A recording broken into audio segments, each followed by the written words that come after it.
The origins when retirement was never meant to last this long. To understand the problem, we need to go back nearly a century. In 1935, the U.S. government introduced Social Security. At the time, the average American lived to about 61 years old.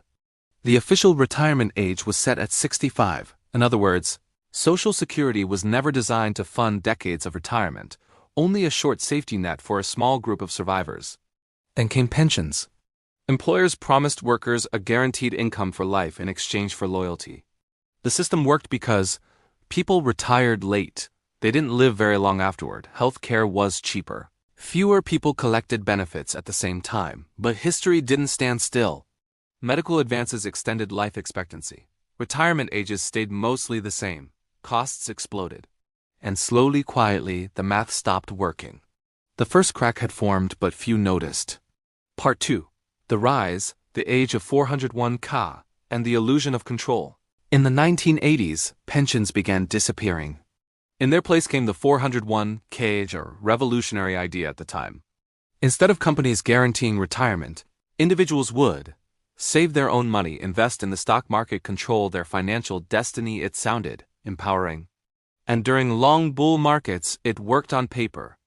Wall Street told us that if you saved 10 to 15% of your income, invested for 30 to 40 years, and let compound interest work its magic, you'd retire comfortably. But there was a hidden assumption baked into this promise: that life would remain stable. It didn't. Part 3. The breaking point when the math collapsed. The cracks widened in the early 2000s. First came the dot-com crash. Then the 2008 financial crisis, where millions lost jobs, homes, and retirement savings at the worst possible time. And just when recovery seemed possible, inflation began quietly eroding purchasing power. Here's the brutal reality. Healthcare costs skyrocketed. Housing prices surged. Long-term care became astronomically expensive. Inflation outpaced wage growth. A retiree who needed $50,000 per year in 2000 might need over $90,000 today to maintain the same lifestyle. And longevity became a double-edged sword. Living longer is a blessing, but financially it's dangerous.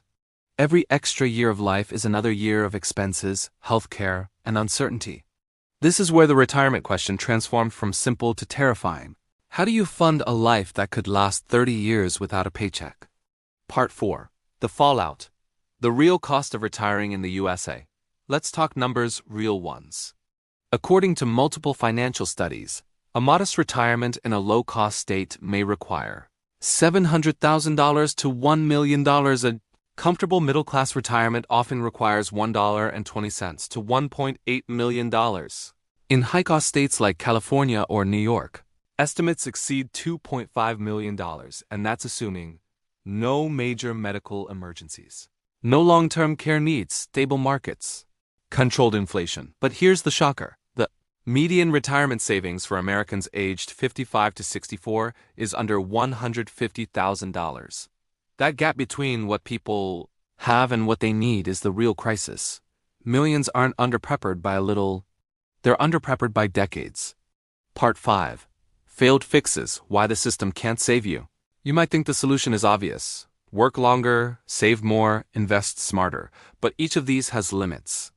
Working longer isn't always possible due to health, layoffs, or age discrimination. Saving more is difficult when wages lag behind living costs.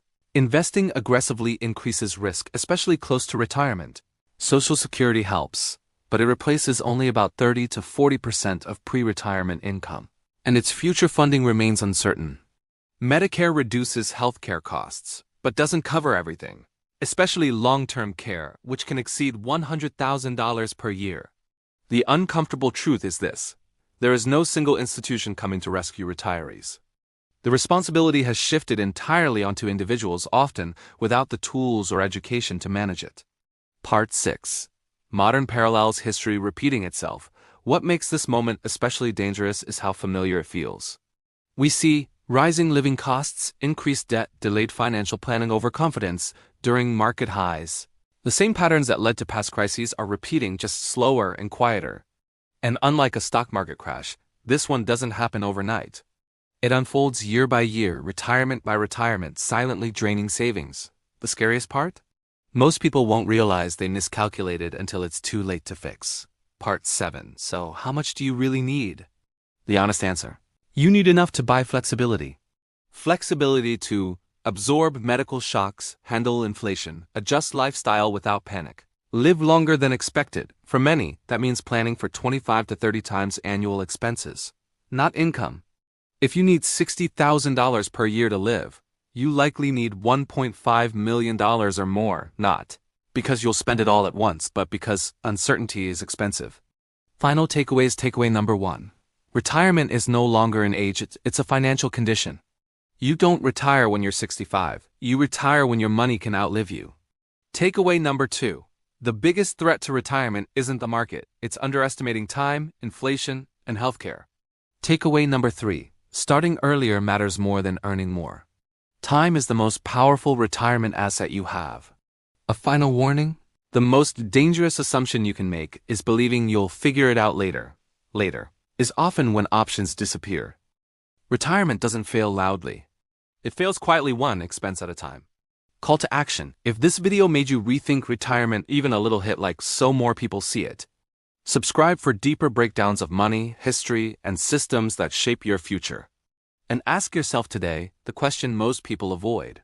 Not when do I want to retire, but what kind of future do I want to afford? Because the answer may change everything.